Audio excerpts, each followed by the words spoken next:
ಕಾಂಗ್ರೆಸ್ ಕೋಟೆಯಲ್ಲಿ ಮತ್ತೊಂದು ಭಿನ್ನಮತ ಸ್ಫೋಟಗೊಂಡಿರುವಂತಹದ್ದು. ಡಿಕೆಶಿ ಗಟ್ಟಿಯಾದ ಬೆನ್ನಲ್ಲೇ ಸಿಡಿದೆದ್ದ ಮತ್ತೊಬ್ಬ ನಾಯಕ. ಕನಕಪುರ ಕುಬೇರನ ವಿರುದ್ಧವೇ ಬಾಂಬ್ ಹಾಕಿದ ನಾಯಕ. ಆ ನಾಯಕನ ಮಾತಿಗೆ ಡಿಕೆ ಶಿವಕುಮಾರ್ ಫುಲ್ ಶೇಕ್ ಆಗಿದ್ದಾರೆ. ಡಿಕೆಶಿ ವಿರುದ್ಧ ಆ ನಾಯಕ ಹಾಕಿದ ಬಾಂಬ್ ಎಂತಹದ್ದು? ಎಸ್, ಇದು ಕಾಂಗ್ರೆಸ್ ಕೋಟೆಯಲ್ಲಿ ಮತ್ತೊಂದು ಭಿನ್ನಮತ ಸ್ಫೋಟಗೊಂಡಿರುವಂತಹದ್ದು.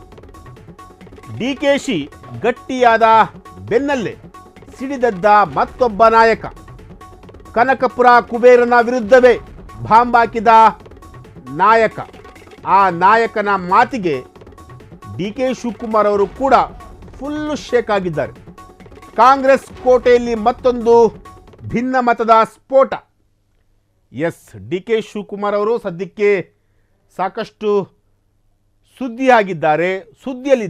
ಕುಂಭಮೇಳಕ್ಕೆ ಹೋದ ದಿನದಿಂದಲೂ ಕೂಡ ಇಲ್ಲಿವರೆಗೂ ಕೂಡ ಡಿಕೆ ಶಿವಕುಮಾರ್ ಅವರು ದೊಡ್ಡ ಮಟ್ಟದಲ್ಲಿ ಸುದ್ದಿಯಾಗಿದ್ದಾರೆ. ಅದು ಯಾವ ಥರ ಅಂತಂದರೆ, BJPಗೆ ಡಿಕೆ ಶಿವಕುಮಾರ್ ಹೋಗೇ ಬಿಡ್ತಾರೆ. ಹಿಂದುತ್ವವನ್ನು ಫಾಲೋ ಮಾಡ್ತಾ ಇದ್ದಾರೆ ಡಿಕೆ ಶಿವಕುಮಾರ್. ಎಸ್, ಮತ್ತೊಂದು ಬ್ರೇಕಿಂಗ್ ನ್ಯೂಸ್ ಬರ್ತಾ ಇದೆ. ಡಿಕೆಶಿ ವಿರುದ್ಧ ಆ ನಾಯಕ ಹಾಕಿದ ಬಾಂಬ್ ಎಂತಹದ್ದು?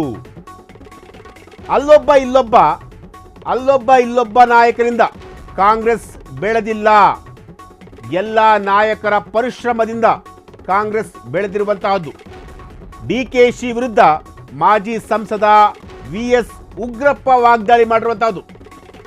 ಸಿದ್ದರಾಮಯ್ಯರನ್ನು ಬೆಂಬಲಿಸಿ ನಿಂತ ಮಾಜಿ ಸಂಸದ VS ಉಗ್ರಪ್ಪ ಡಿಕೆಶಿ ವಿರುದ್ಧ ಪರೋಕ್ಷ ಆಕ್ರೋಶ ಹೊರಹಾಕಿದ ಉಗ್ರಪ್ಪ.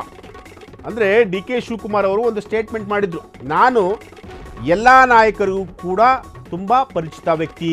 ಅಂದರೆ ರಾಜ್ಯ ಮಾತ್ರವಲ್ಲ, ಇಡೀ ದೇಶದಲ್ಲಿ ನಾನು ತುಂಬ ಚಿರಪರಿಚಿತ ವ್ಯಕ್ತಿ. ಸೊ ಹಾಗಾಗಿ ನನ್ನನ್ನು ಅವರು ಕರೀತಾರೆ ಕಾರ್ಯಕ್ರಮಕ್ಕೆ ಅಂತ ಹೇಳಿ ಬೆಳಗ್ಗೆ ಒಂದು ಸ್ಟೇಟ್ಮೆಂಟನ್ನು ಮಾಡಿದರು. ಆ ಸ್ಟೇಟ್ಮೆಂಟಿಗೆ ವಿರುದ್ಧವಾಗಿ VS ಉಗ್ರಪ್ಪ ಅವರು ಡಿಕೆ ಶಿವಕುಮಾರ್ ವಿರುದ್ಧ ವಾಗ್ದಾಳಿಯನ್ನು ಮಾಡಿರುವಂಥದ್ದು. ಇಲ್ಲೊಬ್ಬ ನಾಯಕರಿಂದ ಕಾಂಗ್ರೆಸ್ ಬೆಳೆದಿಲ್ಲ ಸ್ವಾಮಿ, ಎಲ್ಲ ನಾಯಕರ ಪರಿಶ್ರಮದಿಂದ ಕಾಂಗ್ರೆಸ್ ಬೆಳೆದಿರುವಂಥವು. ಡಿಕೆಶಿ ವಿರುದ್ಧ ಮಾಜಿ ಸಂಸದ VS ಉಗ್ರಪ್ಪ ವಾಗ್ದಾಳಿಯನ್ನು ಮಾಡಿರುವಂತಹದ್ದು. ಎಸ್, ಡಿಕೆಶಿ ವಿರುದ್ಧ VS ಉಗ್ರಪ್ಪ ಈಗ ಬಾಂಬ್ ಹಾಕಿರುವಂತಹದ್ದು. ಇಲ್ಲೊಬ್ಬ ಈ ವರ್ಡ್ ಇದೆಯಲ್ಲ, ಇದು ಬಹಳ ಸೂಕ್ಷ್ಮವಾದಂತಹ ವರ್ಡ್ ಇದು. ಇಲ್ಲೊಬ್ಬ ನಾಯಕರಿಂದ ಕಾಂಗ್ರೆಸ್ ಇವತ್ತು ಬೆಳೆದು ನಿಂತಿಲ್ಲ. ಎಲ್ಲ ನಾಯಕರ ಪರಿಶ್ರಮದಿಂದ ಕಾಂಗ್ರೆಸ್ ಬೆಳೆದಿರುವುದು. ಹೀಗಂತ ಡಿಕೆಶಿ ವಿರುದ್ಧ ಮಾಜಿ ಸಂಸದ VS ಉಗ್ರಪ್ಪ ವಾಗ್ದಾಳಿಯನ್ನು ಮಾಡಿರುವಂಥದ್ದು.